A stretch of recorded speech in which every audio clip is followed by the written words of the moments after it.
Hello, നമുക്കിന്ന് എങ്ങനെയാണ് IGNOU assignment prepare ചെയ്യുന്നത് നോക്കാം.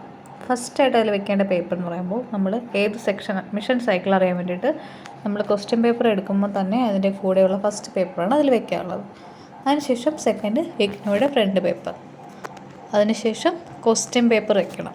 ക്വസ്റ്റ്യൻ പേപ്പർ വെച്ചതിന് ശേഷം നമുക്ക് ചെയ്യാവുന്നതാണ്. പക്ഷേ ചില സെൻറ്റേഴ്സിൽ അവർ ഗ്രേഡ് കാർഡ്, അതായത് ഗ്രേഡ് ഷീറ്റ് എന്ന് പറഞ്ഞൊരു പേപ്പറുണ്ട്, അത് വെച്ചിട്ട് വേണം നമ്മൾ ബാക്കി ക്വസ്റ്റ്യൻ പേപ്പർ വയ്ക്കാം. പിന്നെ ഐഡിയ കാർഡ് വയ്ക്കുന്ന സെൻറ്റേഴ്സ് ഉണ്ട്, ഐഡിയ കാർഡിൻ്റെ പ്രിൻ്റ് ഔട്ട്. അതൊക്കെ ഓരോ സെൻറ്റേഴ്സിനനുസരിച്ചിരിക്കും.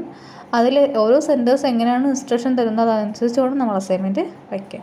ഇതിപ്പോൾ എൻ്റെ സെൻറ്ററിൻ്റെ ഒരു ഇത് വെച്ചിട്ടാണ് ഞാൻ വീഡിയോ എടുക്കുന്നത്. പിന്നെ അസൈൻമെൻറ്റ് പേപ്പർ എപ്പോഴും പ്ലെയിൻ ഷീറ്റ് A4 ഷീറ്റ് മാത്രം യൂസ് ചെയ്യുക. A4 ഷീറ്റ് ഉപയോഗിച്ചതിന് ശേഷം അതിന് 4 സൈഡും നമ്മൾ ബോർഡർ വരയ്ക്കുക.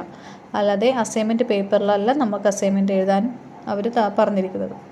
അപ്പോൾ A4 ഷീറ്റ് പേപ്പർ മേടിച്ച് നമ്മൾ സ്കെയിലും പെൻസിലും യൂസ് ചെയ്ത് 4 സൈഡും ബോർഡർ വരച്ചതിന് ശേഷം മാത്രം അസൈൻമെൻറ്റ് പ്രിപ്പയർ ചെയ്യുക. ഓരോ പേപ്പറിലും ക്വസ്റ്റ്യൻ നമ്പർ, പേജ് നമ്പർ നിർബന്ധമായിട്ട് ഇടേണ്ടതാണ്. പേജ് നമ്പർ ഇടണം. പിന്നെ question number, answer, sub heading ഒക്കെ അണ്ടർലൈൻ കൊടുക്കണം. കളർ യൂസ് ചെയ്യാൻ പാടില്ല. പെൻ, പെൻസിൽ, സ്കെയിൽ ഇത്ര മാത്രമേ നമുക്ക് യൂസ് ചെയ്യാനുള്ള ഇൻസ്ട്രക്ഷനായിട്ട് അതിൽ കൊടുത്തിട്ടുള്ളൂ. അപ്പോൾ pen, pencil, scale. Sub heading ഒക്കെ നമുക്കിപ്പോൾ ബ്ലൂ പെൻ യൂസ് ചെയ്തിട്ടാണ് നമ്മൾ എഴുതുന്നതെങ്കിൽ സബ് ഹെഡിങ് നമുക്ക് ബ്ലാക്ക് പെൻ ഉപയോഗിച്ചിട്ട് അണ്ടർലൈൻ കൊടുക്കാവുന്നതാണ്. കളർ ഒരിക്കലും യൂസ് ചെയ്യാൻ പാടില്ല. ഹൈലൈറ്റർ ഉപയോഗിച്ചുകൂടാ.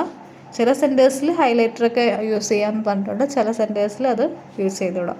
അപ്പോൾ നിങ്ങളുടെ സെൻറ്റർ ഏതാണോ അതനുസരിച്ച് നിങ്ങൾ നോക്കി ശ്രദ്ധിച്ച് എഴുതുക. അടുത്ത വീഡിയോ ആയിട്ട് കാണാം. ഓക്കെ.